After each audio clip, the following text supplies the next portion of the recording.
Sir Rabbie Namaliu. Thank you for gracing us tonight. And this little gathering is basically trying to get some of our Papua New Guineans and representative students to come and share with you this night. It's a special night because you have been invited on a goodwill visit by the Australian government to visit Australia, and as part of our PNG community here to the consulate, we wanted to also be able to share with us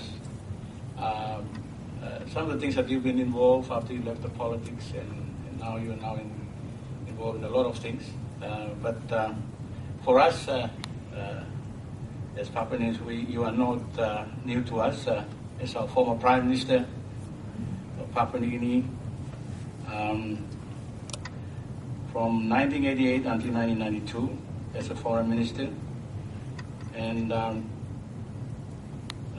Foreign Minister from 1982 to 1984, and from 2000 and 2006. I think I've known Sir Rabbie at the time when I was just studying university, and he was one of our first graduates at the University of Papua New Guinea. And I always admire those six that I call who graduated at the time, and I literally used to call them by my hands when I go out to meet other people. And maybe tonight I can recount, if you may, Sir Rabbie, that was yourself, Leo Morgan, Martin Buluna, Sir Graham Mudugam, Jojo Barra, now the sixth one now, Ilima Tarwa, the sixth first graduate of the University of Papua New Guinea. So he's an iconic name in our country and a pioneer in the education of Papua New Guineans, achieving a university degree. From there he went to Canada and did his master's as well. But let me say thank you very much for being able to grace us with this night. And thank you for those of you Papua New Guineans and friends who are here. I know Mr. Rodwell, thank you Michael for gracing us tonight. A very passionate friend of ours from PNG. In fact, their company supports Kumus. And in fact, one of their directors is in lay to watch the Prime Minister's 13th during the game. That's right. Indeed, we're looking forward to a good contest. So, ladies and gentlemen, I would like to invite Sir Rabbie just to share with us his thoughts. Consul General, I'm very pleased to, and honored in fact, to be here this evening, and I thank you most sincerely for hosting this function in my honor.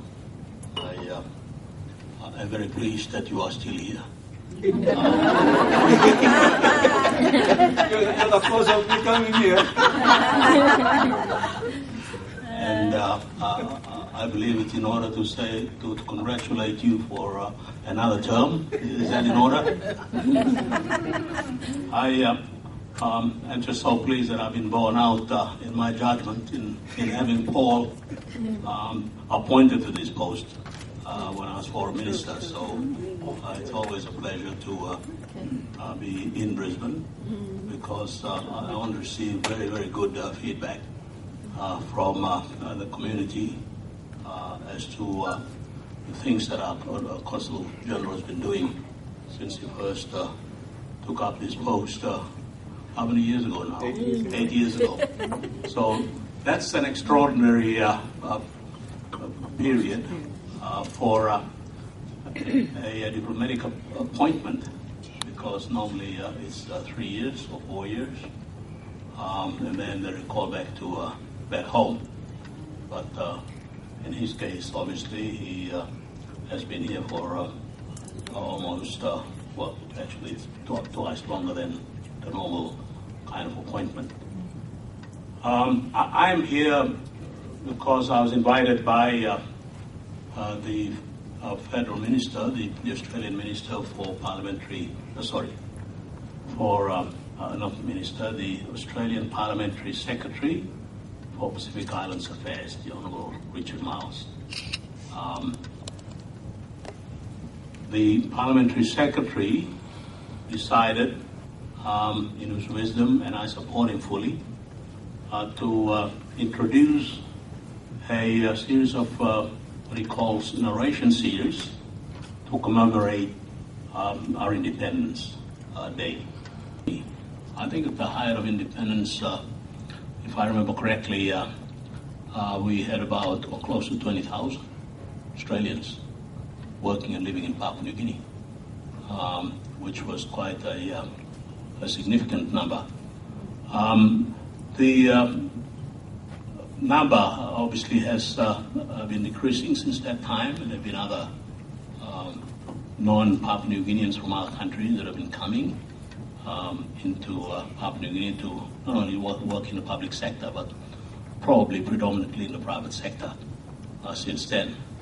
So the level of dialogue, the level of understanding amongst the Australian community about Papua New Guinea, in his view, and I think one that I agree with, is probably not as great as it was at that time. So the objective basically of this series is to enable a Papua New Guinean to come down and try and assist in rebuilding and refreshing Australians about the relationship that they have with our country. You know, Papua New Guinea is a former territory of Australia. We have inherited most of our political, social, and economic ideas and systems from Australia. It is probably not well known amongst many Australians that we are not that far apart geographically. You go to Daru.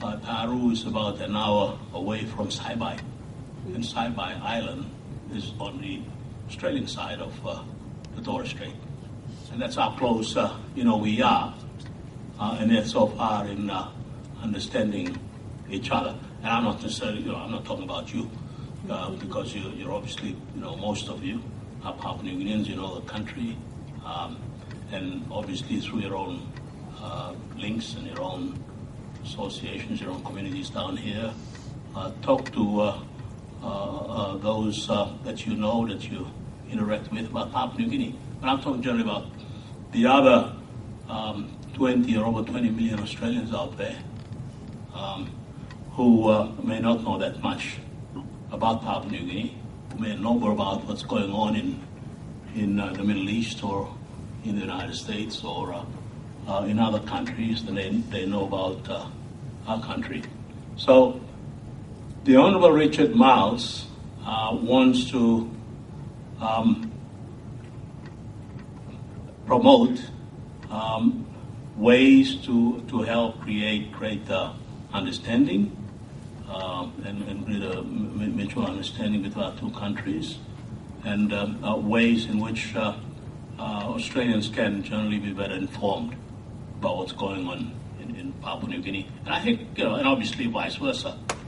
I think, and I was saying a few things the other night about this, that I don't think many Australians know that our young people are just as passionate about rugby up there and Australian rules as Australians down here, that they congregate in front of TV screens when the Broncos are playing Manly tonight. And they'll be bashing the hell out of that TV screen if Manly loses, for instance. But of course, Manly is not going to win, is it?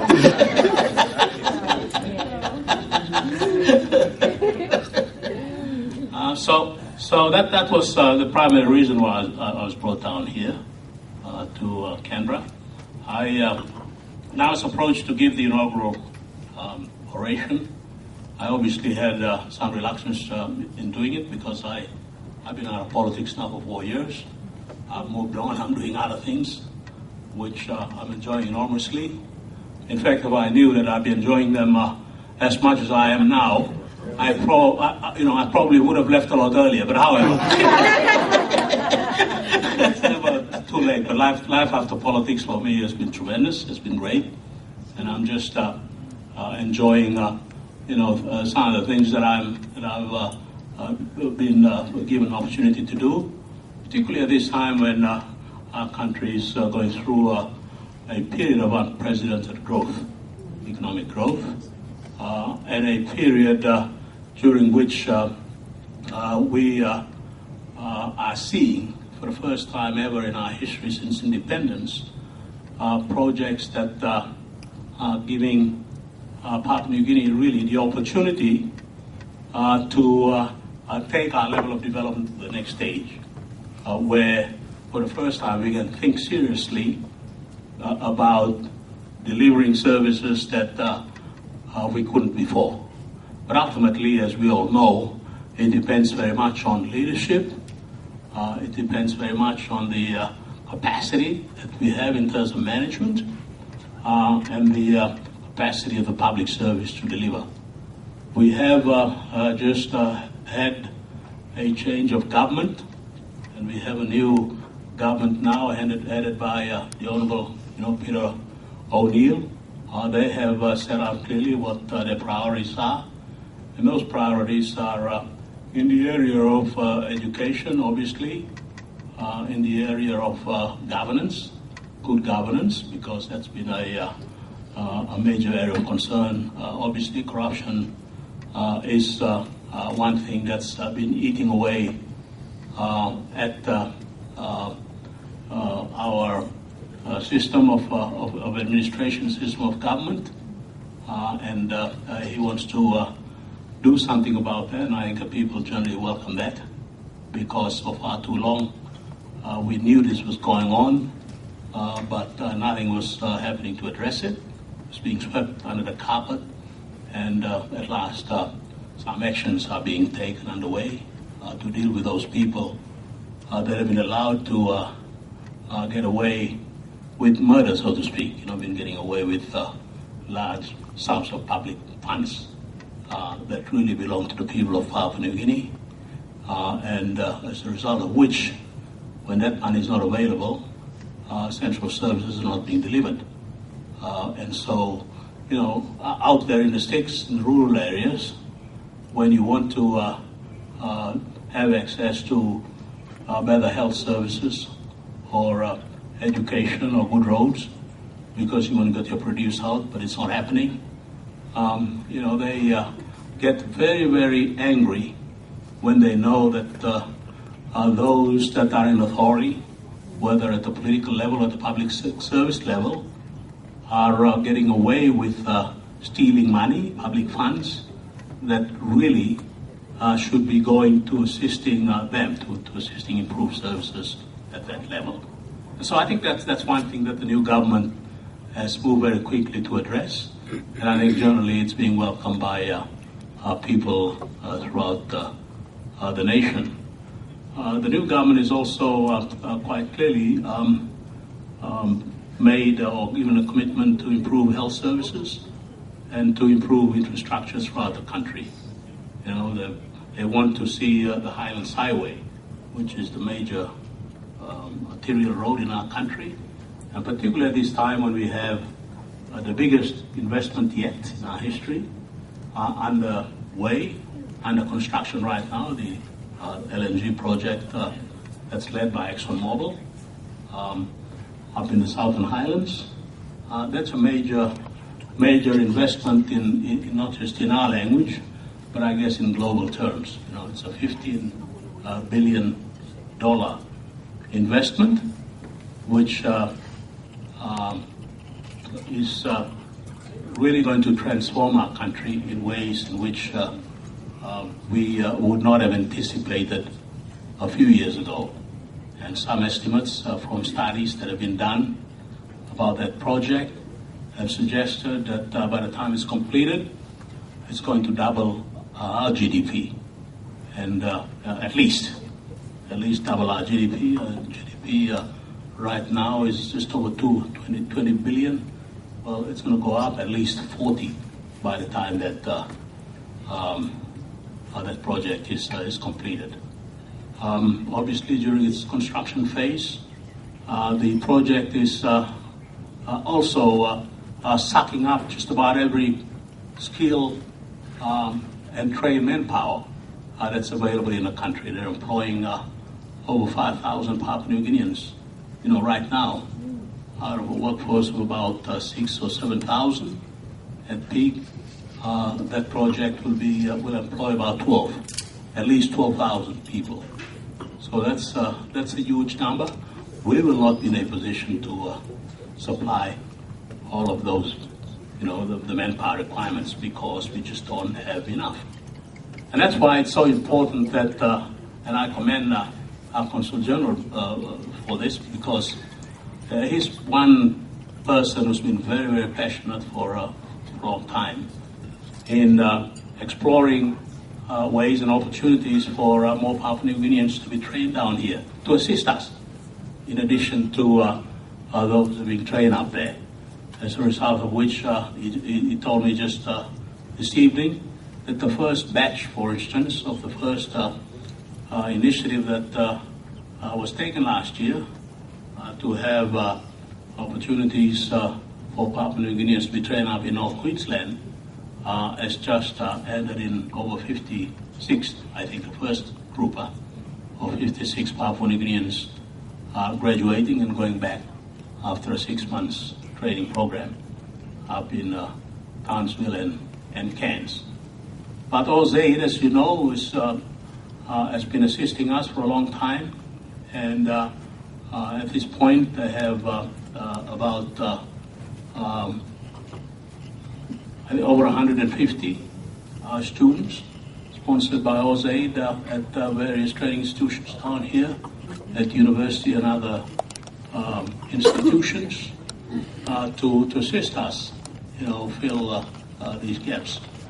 One of the things that I've been saying since I've been in Australia and in the speech that I gave is that if amongst the things that I would like to see the Australian government do to assist us is to increase the level of commitment to training more Papua New Guineans. And yesterday I had the opportunity to visit the Skill Tech Australia campus, which is one of the, is probably is easily the largest facility that I've seen here in Australia or anywhere. That's and very, very modern and obviously sophisticated, that trains young Australians in the trades, in the various trades. And after that, we had a session as well with Skills Tech in mining here in the city. This afternoon, I spent time with the Institute of Mining and Metallurgy at the University of Queensland out at Indooroopilly, because we have a Papua New Guinean student studying there. He was a recipient of the first scholarship that we launched last year, Bogno Copper, known as the Don Vernon Memorial Scholarship, to sponsor a student to do postgraduate studies in a field related to mining. And so this young student is the first recipient. He's from Mendi. He was working for Octedi Mining before we awarded him the first scholarship before up at Pogara. And I was very pleased today to not only to meet him, but to know that he's settling in well. And from the reports that I got from his supervisor, they were very happy with the way he's adjusted, to his postgraduate program. That's the sort of thing that I would like to see more Papua New Guineans come down to do. The Institute of Mining at the University of Queensland is one of the best, not just here, in the world. So it's a world-class, training institution in research where we can, when we have the opportunities, we can encourage and also sponsor students to study at, like there are other institutions in this country where we should be sending more of our people to attend. Australia is our closest neighbor. They're our closest, friends. Many of our institutions were modeled on Australian institutions. Our system of our political system, parliamentary system, is based on the Australian, system. Our political culture, our democracy, our cultural sporting events or sports, all of them we inherited from them. Whether it's rugby or AFL or netball or whatever. There's the education system we inherited from them. The language that we can now all speak in English, we inherited from them. Just imagine if we didn't have English. I don't know what we will all be doing, trying to communicate with each other. We'll probably be fighting each other to see who's going to be the dominant, language that all Papua New Guineans should be speaking. So we've been very, very fortunate in many ways that English has given us, the neutralizing language, a language which you cannot argue with. Because it's not, Torah, it's not Buka, or, it's not Sipi Komedang or whatever. It's, you can blame somebody else for it. But it's, it's the language of instruction in our schools. It's the language of business. Not just out there, not just with Australia, but internationally. So in that sense, English is a very important medium of communication within our country, in our relations with Australia, but also internationally.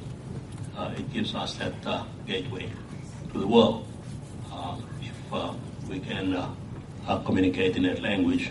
For those of you who are studying in Australia, I'm really pleased that you are here studying. We obviously look forward to you coming back.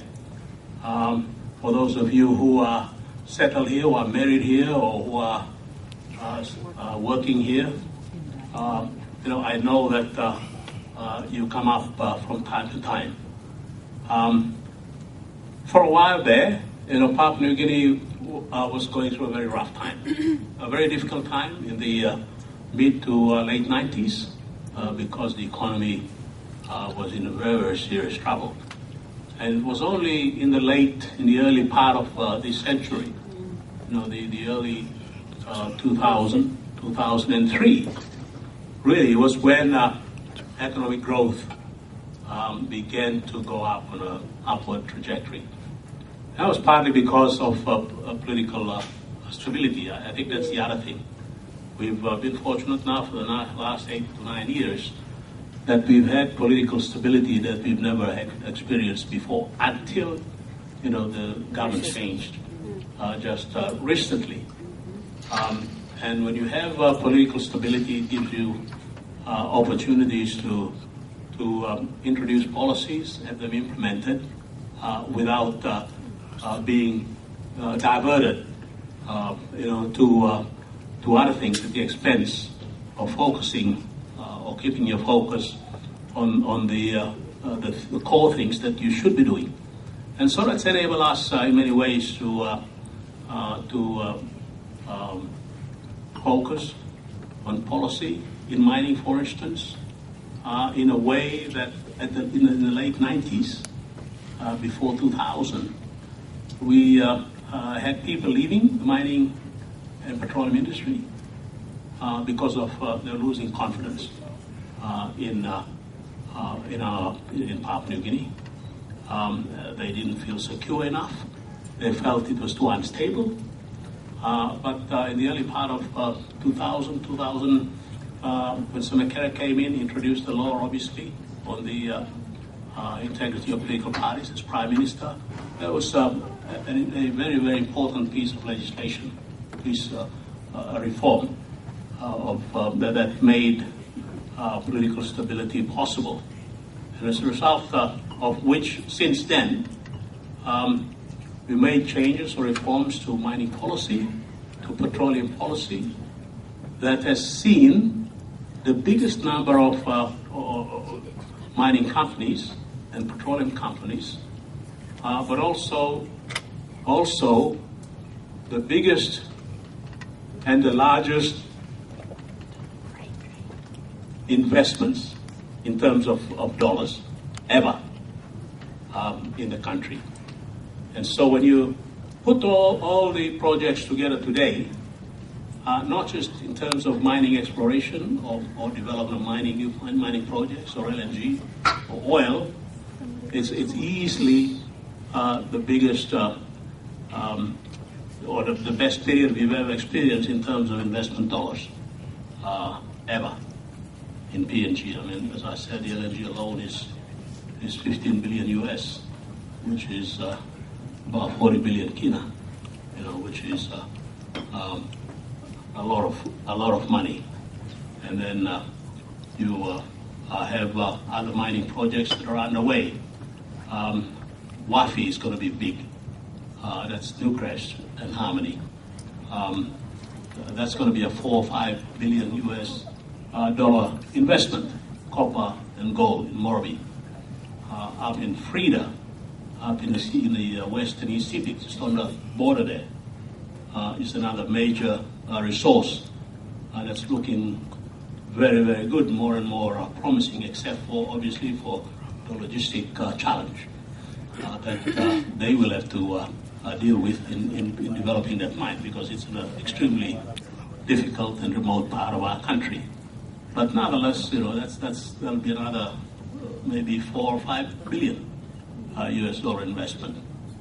I'm involved with Ringo Mining, and we are intent on developing a new copper moly mine up in Madang, up in Tiandra, on the border between Madang and Chimbo.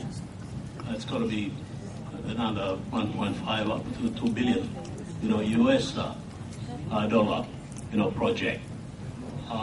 Lihir is expanding its operations. So is Octedi. Octedi has just been given, I think, approval to extend its life by maybe another 10, 12 years. And so all of these developments are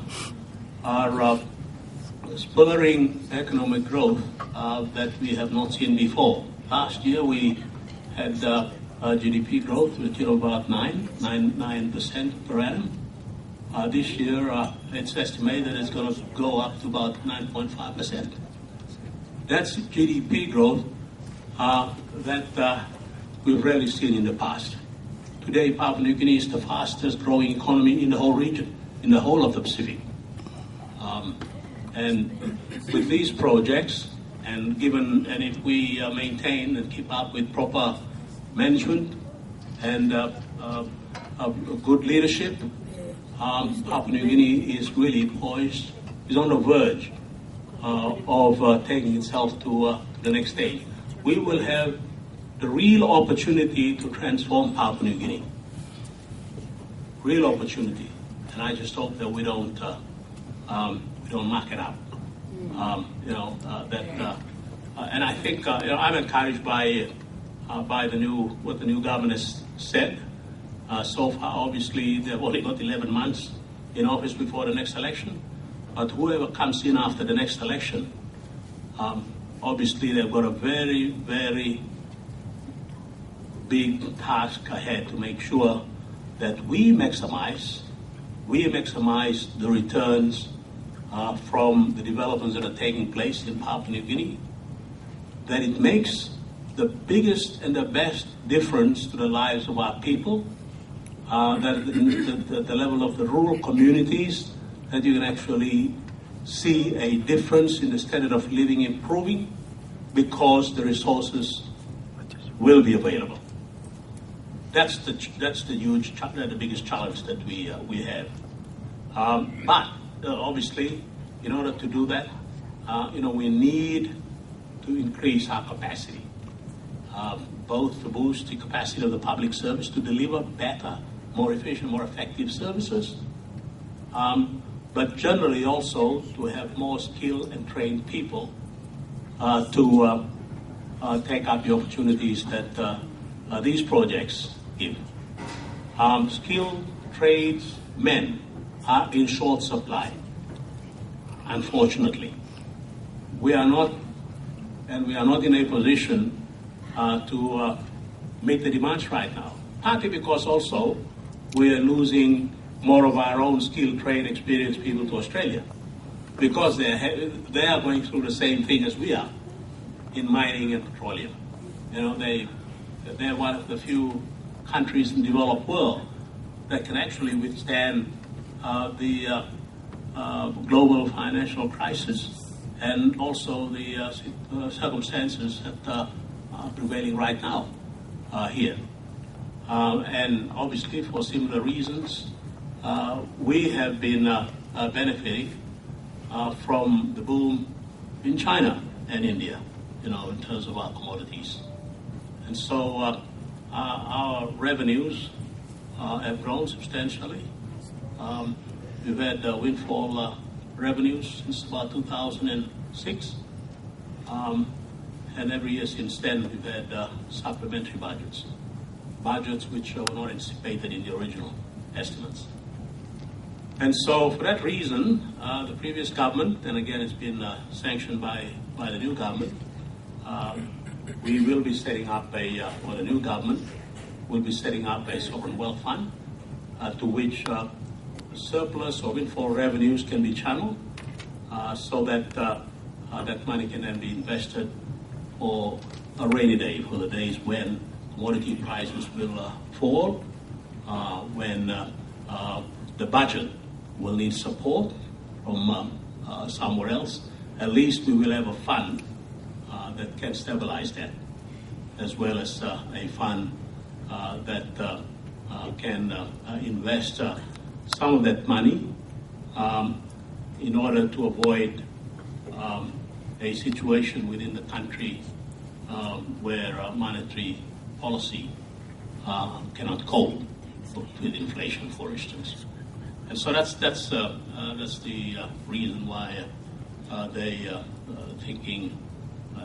decided, in fact, to set up a sovereign wealth fund.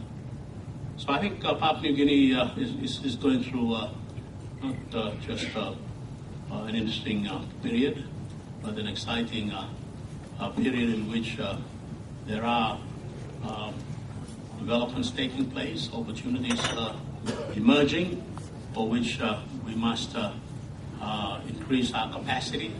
We must have more of our people skilled, trained, and given the opportunity to acquire skills and experience in order to help boost that capacity. And that's why I am pleased that some of you who are here tonight are studying here, doing further studies on either on scholarships or some other sponsorship, because all of that will help. And because we don't do it, it's going to get worse.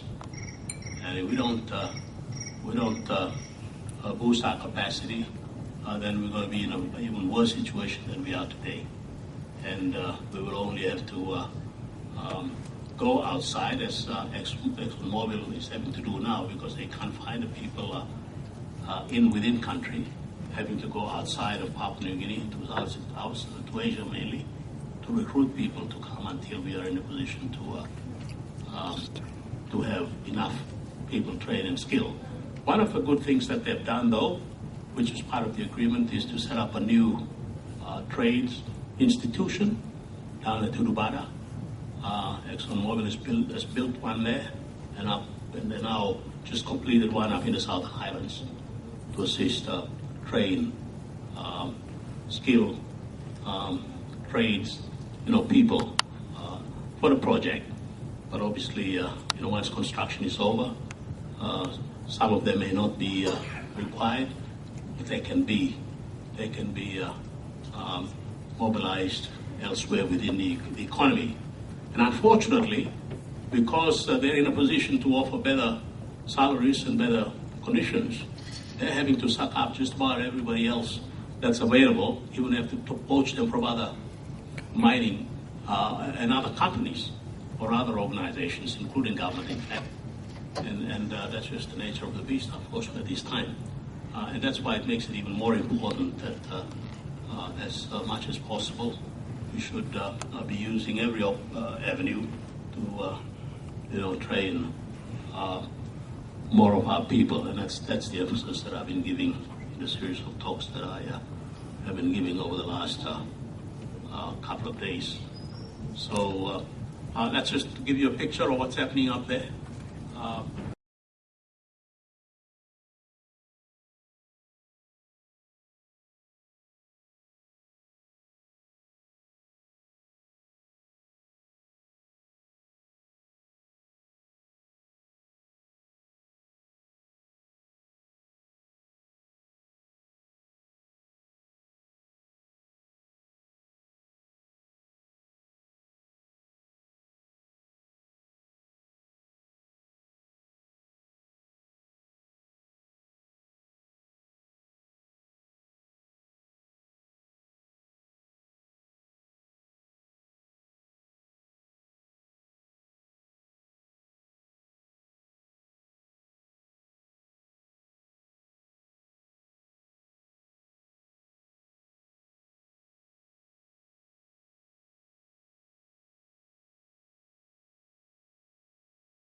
So I thank you very much for this evening, for honoring my presence by coming along this evening. I wish you all the very best for those of you who are studying in your studies. For those of you who live in Brisbane, we hope that you can come back from time to time and just see what it's like in Papua New Guinea today. Some of you may not have been up there recently, but it's going through a very exciting phase, and with good leadership and we have a good administrative machinery, we can look forward to a bright future.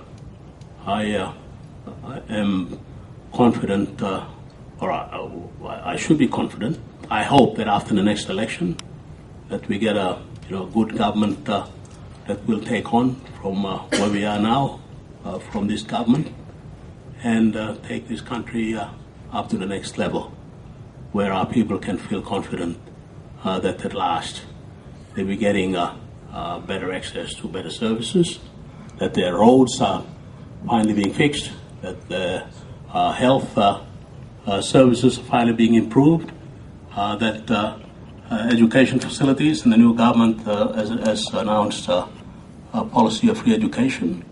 And next week, in the supplementary budget that will be brought down, they will be allocating the first 300 million towards that to begin next year.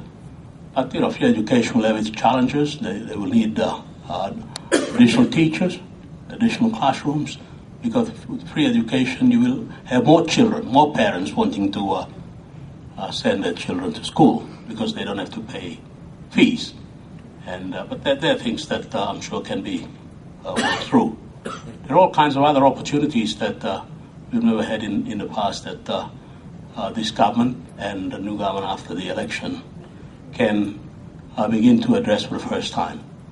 Finally, I hope that what has started in addressing governance issues, particularly corruption, misappropriation of monies, continues, and that what the new government has announced to set up an independent commission against corruption will be coming to fruition, because we need a strong arm that will zero in on stealing, on misappropriation, on money, shifting money to things that were never, for which they were that money was never intended.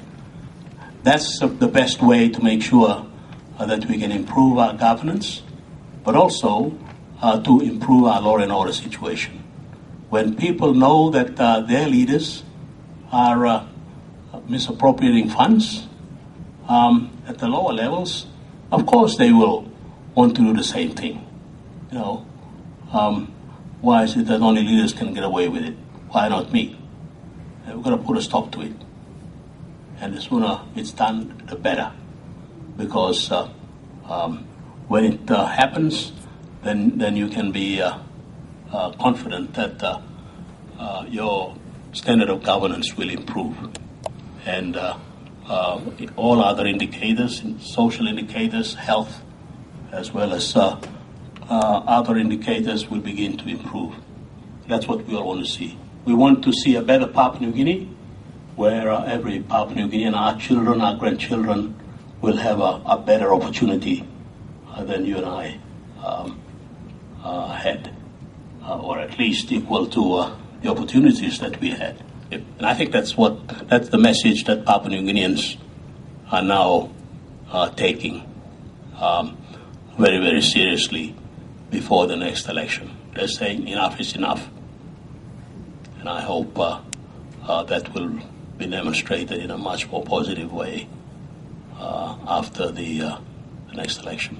Sorry I've spoken for a very long time, but I thought that since this is an occasion just after we've been celebrating independence, and I gather that you had a very good independence celebration here. Michael here and I were at a function last night with a number of other members of the Australia-PNG Business Council, and they were all talking about it because they were just pleased to have been part of those celebrations here in Brisbane. So thank you very, very much indeed, and all the very best of luck in your future endeavors. And before I finish, I just want to acknowledge again the Department of Foreign Affairs, Richard Miles. He's got a special representative here who's been accompanying me, Louisa, who's just standing right there. And today is the final day of this program. I go back on Wednesday. But I thank the Commonwealth Government for this opportunity, and it's been tremendously rewarding. Thank you very much. Hoi na tuna, good night too.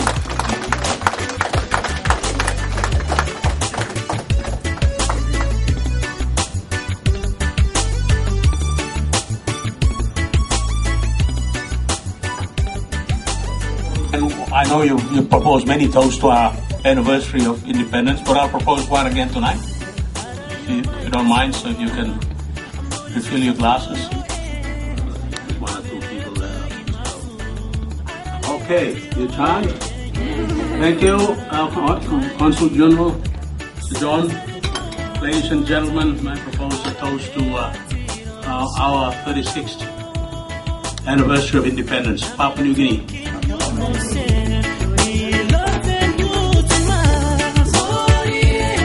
Thank you very much.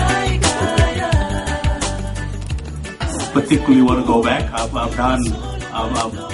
The best years of my life I gave to the nation, to serving in Parliament for 25 years. Not as long as Sir John. Sir John was there for 30. I was there for 25. I've moved on. I'm doing other things now, which I'm enjoying. Still contributing to the nation, but a different way, different capacity. And I am spending a bit more time with my family, more time at home. I moved home after I lost the 2007 election, which was really the first time again that I've moved to go home and live after spending most of my time before that living away, mostly or away from there. So I've made a decision. It's a final decision. I've been under pressure, but I've told people, look, my decision is final.